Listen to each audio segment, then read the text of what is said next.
Well, hello everyone, and welcome to this Executive Insights on Leadership webinar. As you can see from the illustration here on the screen, Dr. Mike Lewis is the fifth one from the left, which means we're already into our May webinar as part of this series throughout the year. And thank you for everyone who is rejoining.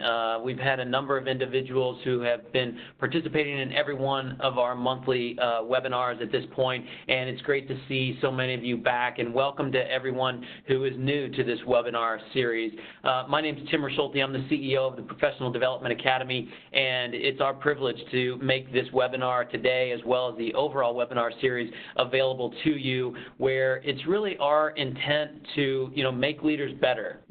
That is our mission. That is our focus. That is, the work that we do every day relative to the Academy, and this webinar series is one way that we can make that happen, and that we can extend that mission and extend that vision of our work for each of you to make you better as leaders, and in so doing, make your teams better, make your organizations better, make your communities better. And again, thank you all for joining in. If at any time you have questions or have comments, perspectives and thoughts that you'd like to share, feel free to use the chat box here in the WebEx session. You can send us a chat. I'll be monitoring that throughout our session, as will others here on the operations team. What we'll do here, in addition to monitoring that chat, we will hand it over to Mike to provide his executive insights on leadership. But before doing so, let me introduce Mike to everyone. Mike is, he's currently in North Carolina today, calling in, and he is a native of North Carolina. He's lived really his life not only there, but he's also lived his life through all of the advances of technology, the information technology growth cycles that we have all been a part of. Many of us have been a part of throughout our years, both in life as well as work, and Mike has really dove deep into that technology throughout his career. He has served in technical and customer-facing roles, operational roles, strategic leadership roles, ranging earlier in his career as engineer, and now in his career as executive in charge of people as well as enterprises. As well as everything in between. As you can imagine, growing up as an engineer and then moving and elevating into executive level roles, everything in between. And today, what Mike focuses on, as you can see from his title, he's Executive Vice President of Information, actually, I should say Executive Vice President of Informatics and Technology, and the CIO at Trillium Health Resources. Just to give you a bit of perspective of Trillium, they're nearly $1 billion managed care organization in North Carolina. They serve over 250,000 members in North Carolina as well. So it's a massive, extremely complex organization. And so whether you're on the business side, whether you're on the IT side, if you're on the cybersecurity side, dialing into this webinar, I think what you're going to find is a lot of executive insights on leadership that are going to benefit you, not just from a technology perspective, but certainly so, but then also from a business perspective, because one thing that Mike has always focused on as being an engineer and moving up through the ranks to executive leadership has really all been focused on how does he enable the success through people, process, and technology, and managing all of those and leading all of those together for the best, most optimal outcome, as well as for platform development, as you can see there, as noted. He is a transformational leader for not only Trillium Health, but for other executive roles and organizations in which he's played. And he brings more than 25 years of experience, as you can imagine, from his engineering days, through technology and technical innovation, as well as process improvement and operational excellence, as well as, and I think what we're going to find out from his presentation is that, it is all about people. And so therefore, how do we focus on individuals and teams and team development to optimize organizational outcomes? And so it's great to have Mike with us. Mike is also a longtime friend of mine. One of the things I think you'll find through this presentation is not only will his business acumen show through, but also his academician role. You know, he is has been a teacher, has been a professor at the graduate level ranks, MBA ranks, and higher. He does have a doctorate of business administration, and so with that as a bit of a background and set up for today. Mike, it's great to have you with us. Thank you so much for investing some time with us. I hope everything's going all right in North Carolina. I remember last time you and I were on a live event such as this, you were at home. There was just the occurrence of a hurricane that has just hit North Carolina, and you were operationalizing and mobilizing your team to make sure that Trillium Health Services and Resources were still providing services to all of its 250,000 plus members across North Carolina. I hope it's a little bit calmer where you are this time in May as it was last time we were on the phone. Mike, thanks for joining us. Thank you for providing your executive insights on leadership this morning. Absolutely, Tim. I am very glad to be here, and I am very glad to say hurricane season has not started in North Carolina. We have about 15 more days before the 2019 hurricane season kicks off, and so we are in full prep mode, but no storms in the atmosphere so far, and it's a lovely 88-degree day. Sun is shining, and I'm really glad to be here today. So thanks so much, Mike. Always appreciate it, and look forward to the presentation. Thank you. We'll hand it over to you. Okay, very good. So today we're going to talk about leadership care. And Tim, if you would go ahead and move to the next slide. I like to begin presentations like this by letting everyone know that I have been on the receiving end of hundreds of these webinars, and so I want to make sure that you get something out of today. And the things that I really want you to get out of today include something that applies to you and something that you can use today, and hopefully one thing, at least one thing, that will help you slow down and think about some of the content, how to apply it to your organization, and how what you've learned will help you become a better leader. So those are my goals for you today, and I understand that time can never be replaced, so when our time ends today, I hope you consider it a great investment of your time. So today we're going to talk about CARE, leadership care. And CARE is an acronym for change, average, randomness, and endings. And those are the kind of four themes that I have lived through over the last 25 years or so, going from engineer to executive. And as I have lived through them and studied them and practiced leadership, these four truths continue to emerge as filters that separate leaders from managers. So I thought I would share them with you today. So let's begin with change. Change, if things did not change, we would not need leaders.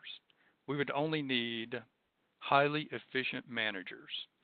And to be clear, efficient and effective managers are needed in every organization. They're the people who keep the electricity on, they keep our buildings safe, they make sure that we're going to get paid next Friday, all of those things. However, they're not leaders. Leadership is more than effectiveness and efficiency. Leadership requires looking beyond the comfort of today, the steady revenue stream, the awesome new product that you just launched, or whatever the big shiny thing is right now, and asking yourself, what's next? Then, as a leader, actively pursuing the answer to the question, what is next? And when you think you have answers, so note two things here. You and think and answers. You think you have answers, as in plural. As a leader, you identify the things your organization must do to fill the gap between the current condition and the conditions you think are needed to be successful in the future. That is, you take action to connect your current state to your future state. So, we all know a leader does not have a crystal ball, so you can never be sure that what you think will happen actually will. But as a leader, you know you must change toward the future. You cannot simply stay the course. Organizations that stayed the course include names like A&P Grocery or Kodak Film or Kmart. And everyone here can name at least one brand that went from national or international to zero. Those organizations didn't change toward the future, and as such, they only live in our memories today.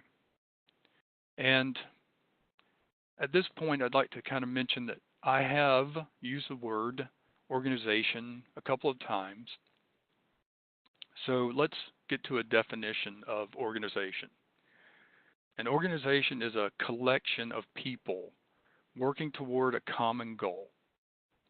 Now, you may have your own definition of organization, but for now, this one is close enough. So, why does the definition matter? As a leader, to ensure my organization is capable of change, I have to ensure the people that create my organization are capable of change. So I want to be clear. I'm never going to convince every organization member that we must change to succeed. After all, we have those effective and efficient managers who will point out that change is inefficient, and that's okay. As a leader, I do not have to sell every person on the coming future that I see and the gap that we must fill to reach it. I only need to convince, that is, lead a critical mass of people. Then those organization members, those people, will bring enough of the organization with them to support the change required to reach our future.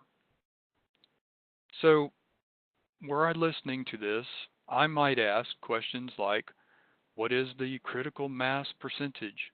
Who are these people that I have to convince? What matters most to them? Or maybe 100 other questions. And the only truthful answer is, it depends. It depends on your organization. For example, a 100,000 employee multinational leader will have to lead more people to create the critical mass than, say, a 9-person startup.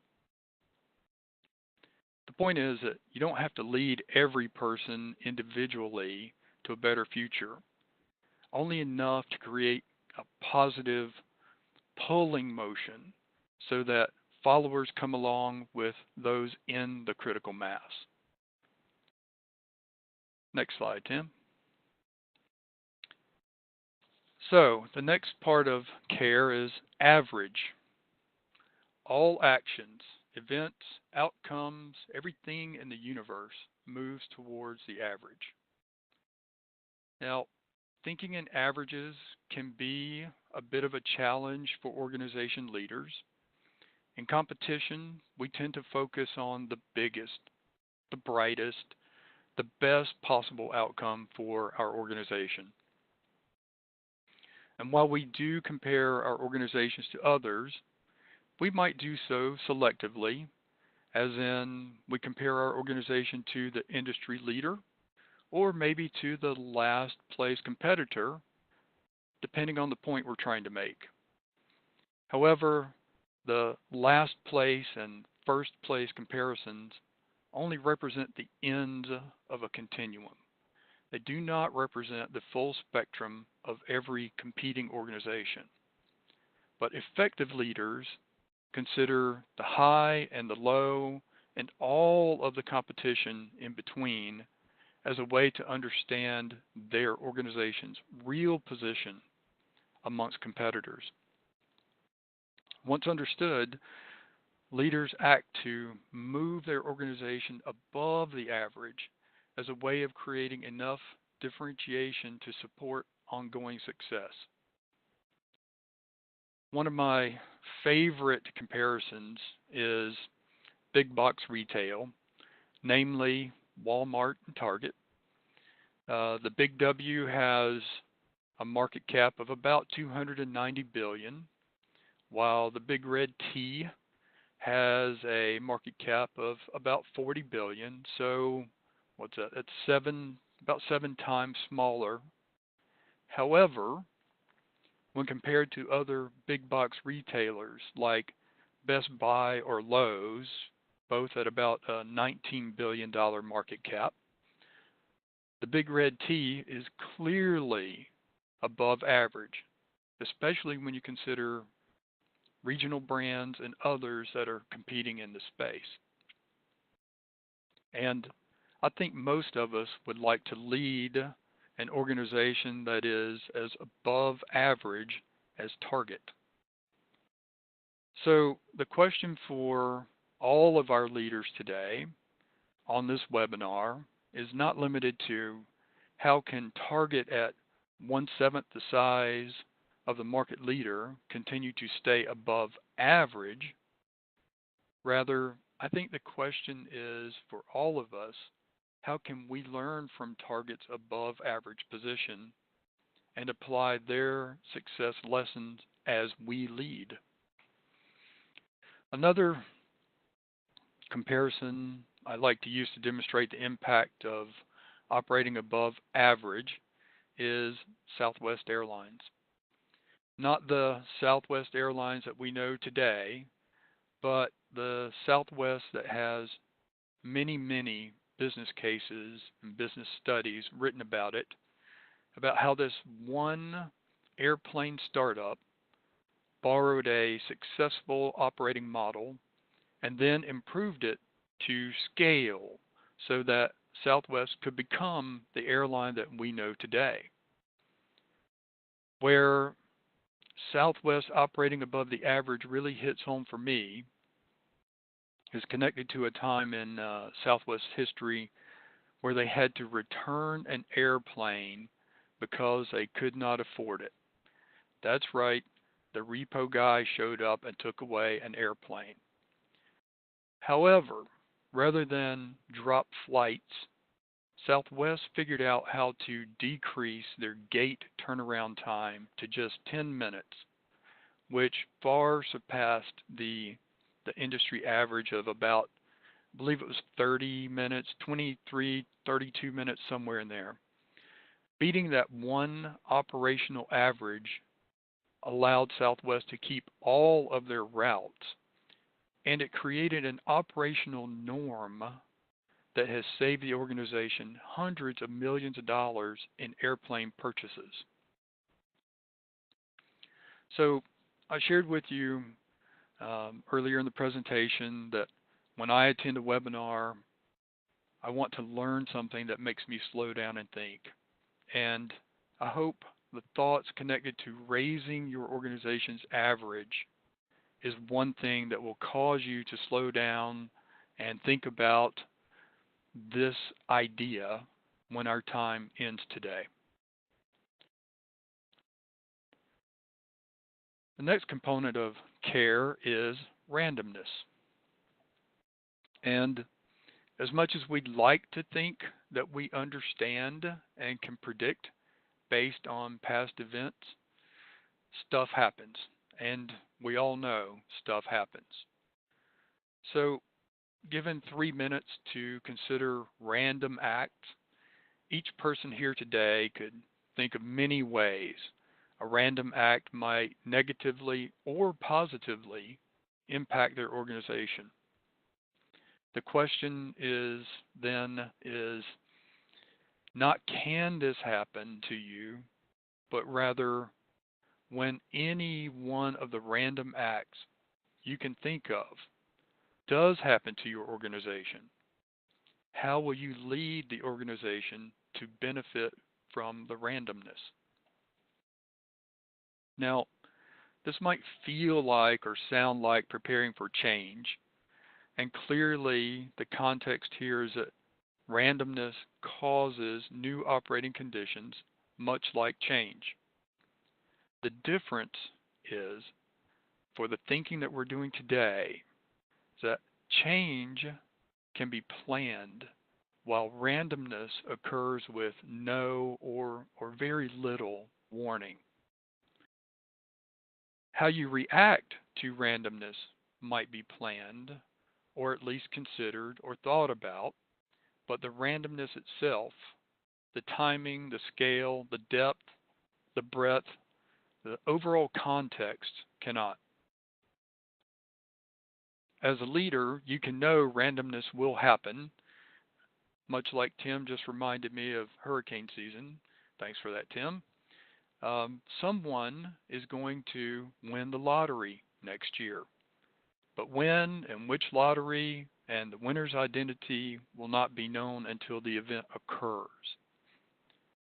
Now, this leadership point really resonates with people like me who have been around since before internet browsers, cell phones, Google, WebEx, app stores, Flipboard, all those lovely things that we spend our time using today, and all of the startups that failed along the way that created these buckets of stuff that I'm politely calling randomness today.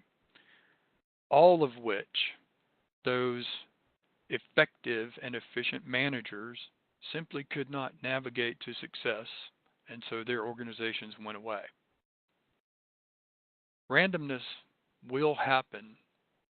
How you lead through it will determine the success of your organization. Kind of a sidebar here, Tim. Randomness, in randomness thinking, there's big R randomness and little r randomness. Big R is focused on external factors, while little r randomness is focused on the things that occur within the walls of your organization. For example, your boss resigns on a random Tuesday, or your top performer calls to say, "I won the lottery, goodbye and good luck." Leading through and preparing for these little r events also prepares you to lead through the big R events by helping you identify the skills and resources that better enable your organization to succeed when randomness comes to visit. One more thing. This concept of big R and little r randomness also brings other organization scale thinking to mind. As a leader, you also lead on different scales based on the role and the need of your organization. So sometimes you're big L leading as you scan the horizon for overall organization success opportunities, while other times you're little L leading to ensure one function you're responsible for or your direct reports are succeeding, whatever that might mean in your organization. The point is that leaders lead in big and little ways to ensure organization success. Next slide, Tim. So, endings is the next piece of care. Leadership, as with everything in life, is episodic. All things end. Over the years, I've learned that how you lead to and through the endings matters. In my career, I've been laid off a couple of times. both times as a member of the organization leadership team. Once when randomness appeared and led my organization to bankruptcy in just 2 quarters, and once when new owners came in to move the corporate headquarters from North America to Europe.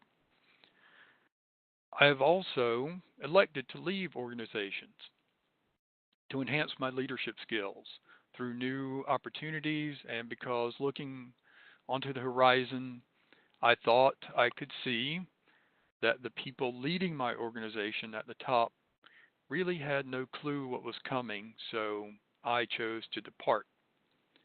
The point is, no matter whether you move on to a bigger role or face a RIF or win the lottery, your current role is going to end. As a leader, your goal is for those you serve, your customers, your stockholders, direct reports, and even your bosses, to be able to thrive in your absence. Yes, they can be sad that you're no longer leading them or part of their team. However, your absence should not create organization failures. Leaders work to make themselves dispensable by enabling those they lead, so that on the day their presence ends, the leadership qualities and capabilities they've grown in their organization continue, and the people they care about continue to succeed. Remember that organizations are a collection of people working toward a common goal, and big L leaders want their people to be successful with or without them. And one more thought about this. Working to make an organization successful without you might feel counterintuitive. However, the more you lead by preparing others to lead when you're gone, the more valuable you become to the organization. And while that may seem like a leadership oxymoron, let's just call it a leadership conundrum, as well as one more of those things that causes you to slow down and think when our time is ended today. Next slide, Tim. So, a few thoughts and lessons learned here. Wrapping up CARE, I thought I'd share a few things with this group of future big L leaders. I shared that I've been laid off a couple times. First event occurred when the U.S. economy went south after Y2K. And for those of you who are too young to know what Y2K was, Wikipedia can help you. My organization was a Fortune 5 organization just 2 years before I joined it, and it was a Fortune 25 before it absolutely went away. And in retrospect, the death of the organization did not come from a failure to plan or change. The death of the organization really came from 3 or 4 random market factors intersecting in a CEO's office who was not prepared for randomness. The CEO was a very good, highly effective and efficient manager, but did not know how to lead through the randomness that impacted the organization. My second RIF was a result of a private equity sale that shifted leadership from North America to EMEA, where the new owners operated and lived. Kind of made sense. At the time, the organization was operating above the average of all competitors in the market. It was navigating new entrants by purchasing some and differentiating away from others. And the global value of the organization had risen every year for 4 years, which is what led to the sale. And all of that greatness leading to a sale, new ownership, led to many endings for many members of my executive team. So today, as a seasoned leader, my organization is facing a substantial membership loss due to changes in the laws where we operate. And among our market competitors, we're well above average, which is really going to contribute to our future success. While the change in the laws were not really a random event because you can't change laws that quickly, the thinking that led to the new laws was introduced by just a handful of lawmakers and adopted so quickly that very few people saw it coming. All of this is going to lead to an end. And in many ways, how we do business today will be altered. However, it's not going to lead to my organization end because the members we're going to lose represent a small part of the revenue, say a dime on the dollar. Going forward, the scale and focus of the organization will change, and the fact that we already operate above normal will directly enable our ability to succeed in our new future. So, addressing the last point or question on this slide, how would your organization survive? As a leader, you should have at least one possible answer. And your answers matter because as a leader, change, averages, randomness, and ends are yours to navigate, to prepare for, and to lead through, which is why you invest time in webinars, education, and skill building as you're doing today. Working backwards through the things in care that I want to leave you with today, I really hope that you can see how leadership care applies to you and that you carry this thinking with you into your future leadership successes. Next slide, Tim. So what? Why care? Though I've tried to give you some context for care in the previous slides, I want to shift to the so what of the thinking for the rest of the presentation here. Understanding and leading with care gives leaders the confidence to have patience. Many of us have climbed or will climb the ranks of management and leadership by acting to solve a problem or create something new as a reaction to randomness or change. However, simply reacting to the world around you is a management function. Building the skills and resources across your organization to give you time to act rather than react is leadership. It's specifically what I've called Big L leadership today. Next slide, Tim. So you're all here by choice today. The fact that you are here demonstrates your desire to be better leaders. Your participation also demonstrates a capacity that effective or efficient managers do not share. That is, an acknowledgement that tomorrow will be different and new skills, not just refined skills, but wholesale new skills will be required for your organization to succeed. And no matter your current organization leadership role, whether it's big L leadership or little L leadership, you know the future is coming and you're taking positive action to succeed when it arrives. Next slide, Tim. So going back to the beginning of our time together, I shared that one of the things I want from any webinar is one thing I can use today. It's my sincere hope that this thought, the leadership is not free, and at a minimum you must pay attention, this thought is something you can use today. Your attention is not free, and I really appreciate you spending your time with me today. You chose to be here, which means you're not somewhere else doing some other important thing, and at a minimum, that opportunity cost, the attention you're giving us today, is the cost of becoming a better leader.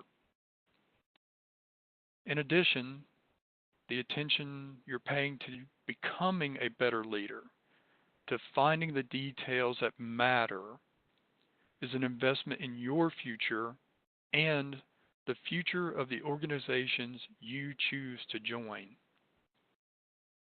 As you improve your leadership skills, you improve the odds that you can lead your organization through change and randomness. And further developing your skills also adds to your raising the organization average capabilities so that your organization can be successful when others fail. Next slide, Tim. So, why are you here? My goals for you today have been to share one thing that applies to you, one thing that you can use today, and one thing that causes you to slow down and think. This is where we started. I hope that each of you have received an insight or a thought that lets you check each one of the boxes and that you consider our time today a valuable investment. Next slide, Tim.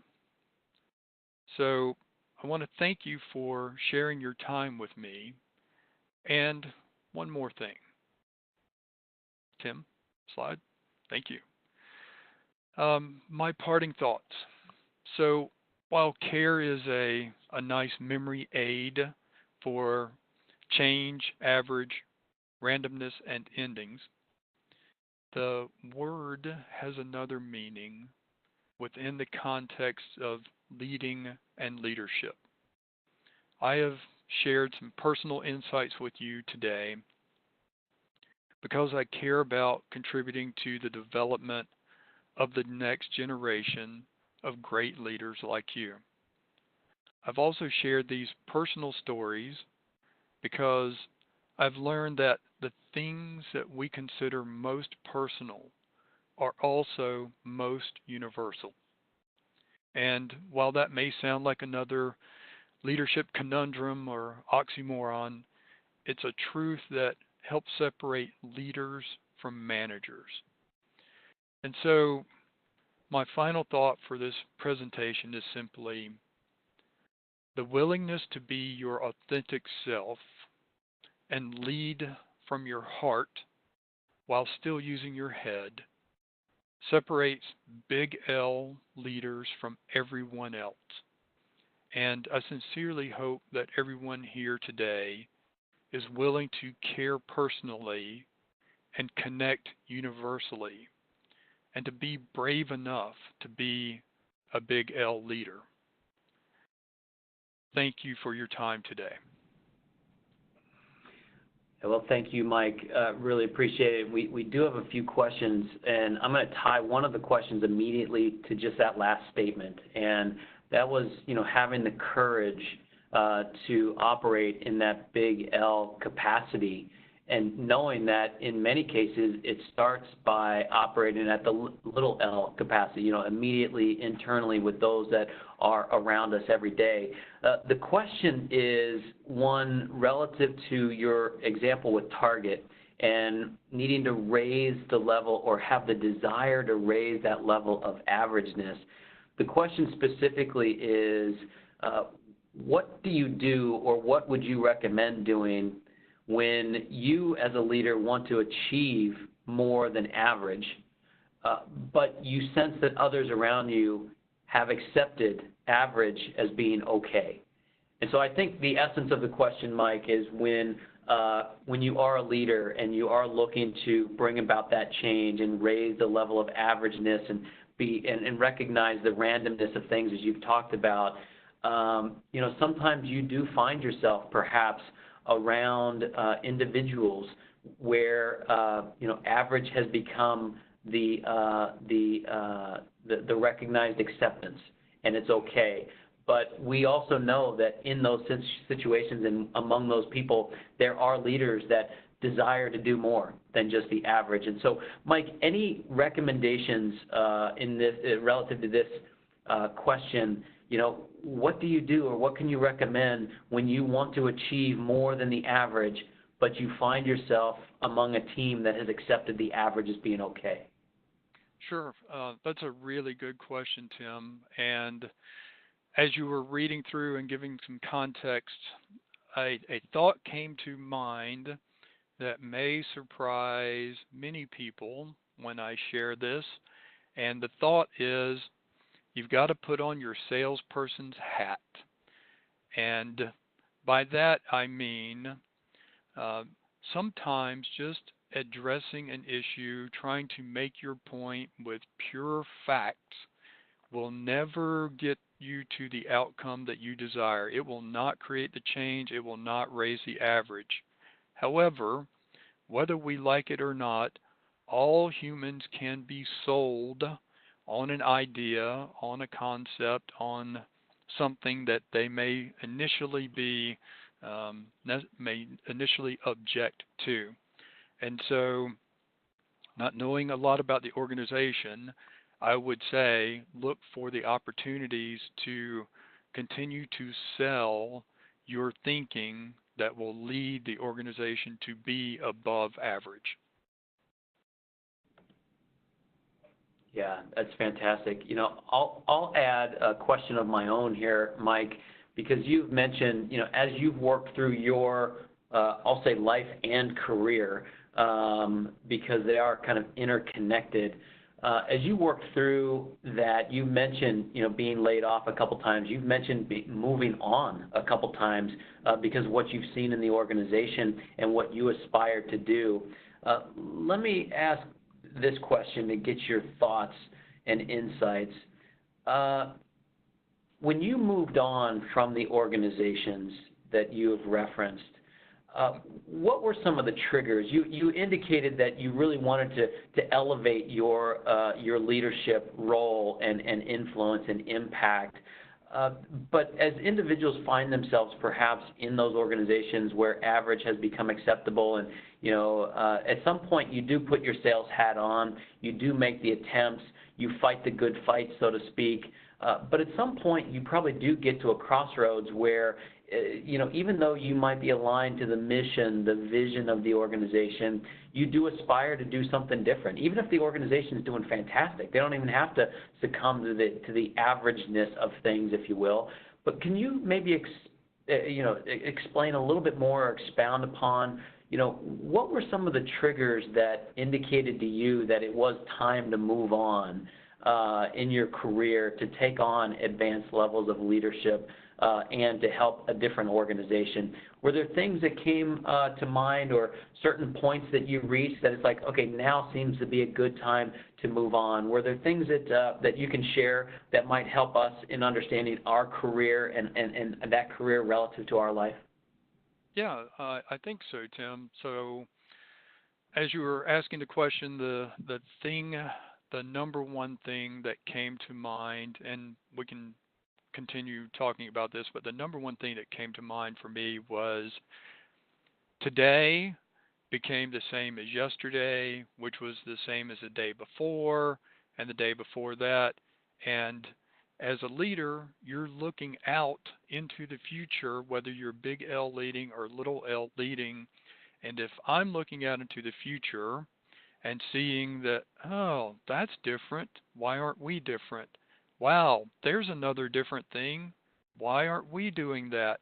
There's a collection, there's probably, there's this basket of discontent that formed with me, so just speaking for me, where I could tell that really, truly, no matter what the market did, no matter what cool new opportunity emerged, the people leading my organizations simply were too comfortable with the status quo with I'm happy getting my bonus every quarter, and I'm happy with the margins we're making, and I'm happy with the new customer rates, those sorts of things, but never really open to the idea of change. And Tim, I can see how these two things are really connected. And I don't want to advise anyone to pack your bags and quit today. That's I don't think that would be fair to anyone listening today. But there are points, and it's always personal. So you can hear my stories, my basket of discontents, organizations not changing. Maybe those are not the triggers for you, but there are some things that are going on in your organization. If you're asking yourself that question, there are some things that are kind of tickling the back of your mind, telling you it's time. And as a leader, you should have the confidence to listen to yourself and make that decision. Does that help, Tim? Yeah, that's fantastic. Thanks for the perspective, Mike. Really appreciate it. You know, another question, there's a couple other questions that came in that I want to get to, but if anyone else does have a question, feel free to use the chat box in WebEx, email or text that out to Alicia or to everyone. We'll all be able to pick it up if you do it to everyone, or if you send it just to Alicia, she'll make sure that she gets that to us. One of the other questions that came in, Mike, here was specific to what you described as a leader. And you said that it's important to make yourself dispensable as a leader. And a question that came in was, I think anyone as a leader often thinks that they are helping to bring up the next level leader, whether they truly are or not. And then it leads to the question, which is, are there things that you've done to really make sure that you knew that you were creating a situation where you were dispensable, and therefore when you did leave, that your organization, your team, and others would be as well off, if not better off? So I think that the question here is, you know, how do you make sure that you know, Mike, that you truly are doing things in a way that are making you dispensable as a leader, if and when the time comes where the organization is moving on without you, or you've chosen to step aside to allow someone else to step in? How do you know that for sure, rather than just assuming that it's like, oh yeah, I do all the great stuff as a leader to help make sure others are stepping up as a leader? Because I sense what's being documented here is true, because I do think we probably all feel like we are doing that. Are there things that you've done throughout your career, Mike, that you've kind of looked at and said, these are things I know that I have to do to make sure that I know that others are stepping up and will be ready for the time when I'm not going to be here? Absolutely, Tim. So the number one thing, and I don't have a list of things, but as you were asking the question, the first thing that came to mind was delegating. So you cannot know that your direct reports have the skill, have the will, have the leadership capability, etc., without giving them the opportunity to demonstrate that they do. And this really sounds simple, but it's amazing to me how many leaders will not give their people the opportunity to fail. Now, I'm using the word fail, Tim. Success is the other side of that coin, but you have to give people the opportunity to do either, to demonstrate to you that they are ready. Then you need to evaluate with them very openly about what was good, what was bad, where they could improve, those sorts of things. And then probably the last step in this is to give them a way to improve. Don't just tell people, yeah, you did a bad job, good luck next time. The closing the loop, the helping them improve, when you find yourself involved in those activities on a regular basis, that's when you can step back and say, yep, I'm really preparing people to lead when I leave. Yeah, that's great. Thanks, Mike. One other question goes back to the survival question that you raised. You know, we should all have the answer, you know, regarding that you know, how do we survive question. And the question to you was, you know, having been involved in organizations that didn't survive and those that it sounds like are surviving quite well, how do you make sure that you have an answer? And it goes on to say here, do you use outside consultants? Do you use futurists? Do you use university resources to make sure you're seeing things beyond your own vision? Basically, the question is, how do you make sure that you can see the survival question, or at least the survival answer, without being caught up in your own bias? Right. Actually, that's a very good question. I appreciate that. So the first thought that comes to mind, Tim, is you need to accept the reality that this can happen to you.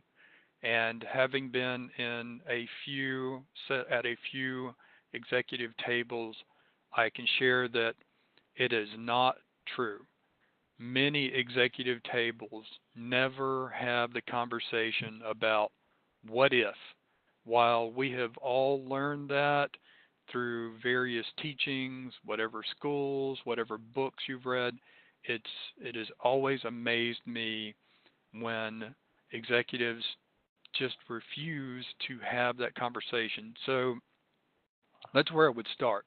Make sure you're having the conversation with some regularity so that the demons are out on the table, right? So that you know what you might have to face. That's one thing. The other thing is, the other part of the question was, do we use consultants or universities, etc.? The answer is yes. We spend a nice amount of money each year with our consulting partners, and we actually have what I would call intimate relationships with 3 major universities here in North Carolina to ensure that we're capturing, or at least seeing, the things that are aha moments. The other thing that we do in my current organization is that we also pay consultants / lobbyists to help us understand what the legislators are thinking and doing and talking about, which has been really invaluable and insightful to us. Yeah, that's helpful. We got a couple thank yous back on that response. It's good to just learn and collaborate and understand what other organizations are doing, regardless the industry, because a lot of the best practice sharing, best practice insights can be leveraged across the industry and used elsewhere. So appreciate that. And one last question. I've got one last question here, but again, we've got a few minutes. If anyone else does have final questions, feel free to let us know. The question here starts with a comment, Mike, and then leads to the question, and that is, as you worked through this CARE model, you talked about little r and big R and little L and big L, and you specifically talked about how working through, you had said, quote, I'm using a quote here, noted, working through little r to address big R events. Mm-hmm. The question then is, if randomness is random, is it possible to learn from the little r's and allow that to enable individuals, teams, organizations to address the big R's, or can you simulate that so that there is a training or a learning occurring so that when the big R does come, that you are better prepared? Is it truly random, or can it be learned through simulation? So I believe that you can conduct what my organization calls tabletop exercises, and anybody who's on the security track knows that tabletops are exercises to make sure that all of your duckies are lined up, all of your processes are really in place. You know what you're going to do on the day when XYZ happens, right? So I believe, yes, you can develop a toolbox by conducting tabletop simulations. However, just like reading about the perfect golf swing, and I know that's a bad analogy, is something that we could all do, until you get out and start feeling the club and the impact of the head on the ball and those sorts of things, you don't really develop that context for what it means. So, can you prepare? Absolutely. Should you do simulations? Absolutely. And will you continue to learn as smaller events happen before a really big event happens? Absolutely. I think they're all three true. Yeah, very good. Thank you so much, Mike. And, the toolbox that you refer to, part of these webinars are, adding to the toolbox, part of the whole executive insight on leadership approach that we have, not just you being here, Mike, but the entire group and lineup that we have for the year is really meant to do exactly that, to provide some of the content of what makes leaders great, what makes teams great and organizations great. But the context is an important aspect. How do we take from this and how do we then apply it relative to our own culture, our climate, our organizational norms, as well as within and across our ecosystem that we operate. And so, this has been fantastic. The CARE model that you share is great content for us to then put into context within our own leadership areas, within our own organizations. And so, Dr. Mike Lewis, thank you so much for sharing your time and investing in us as leaders. Learning from you has been fantastic. We so appreciate your executive insights on leadership and always appreciate your friendship and your commitment to making leaders better, which is what we're trying to do here at the Professional Development Academy as well. So, Mike, thank you so much. For those of you that are tuning in and looking ahead as well, we will have Dave Eslick join us next month on June 18th at the same time. Dave is the Chief Information Security Officer at Starbucks, and hopefully everyone can join us. We've documented the EIOL link. You can register in the link that Alicia's just posted in the WebEx platform. Everyone can see that here on screen. Feel free to drop that into your calendar or click on that and register now. We'll make sure that you get a calendar invitation for that session. This session has been recorded, and Dr. Lewis's insights will be up on our LinkedIn channel. Feel free to rewatch this and share the link with others so that they can watch and learn from Mike's insights as well. And feel free to join us there on LinkedIn as well as Facebook and Twitter and elsewhere.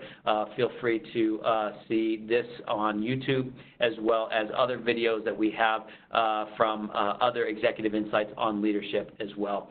Thank you again to Dr. Lewis, and thank you all for joining us today. Thank you for tuning in. Thank you for the great questions, and we hope you have a wonderful Tuesday and a wonderful rest of your week, and enjoy the summer months that are coming up here quite soon. Thanks, everybody. Have a great day.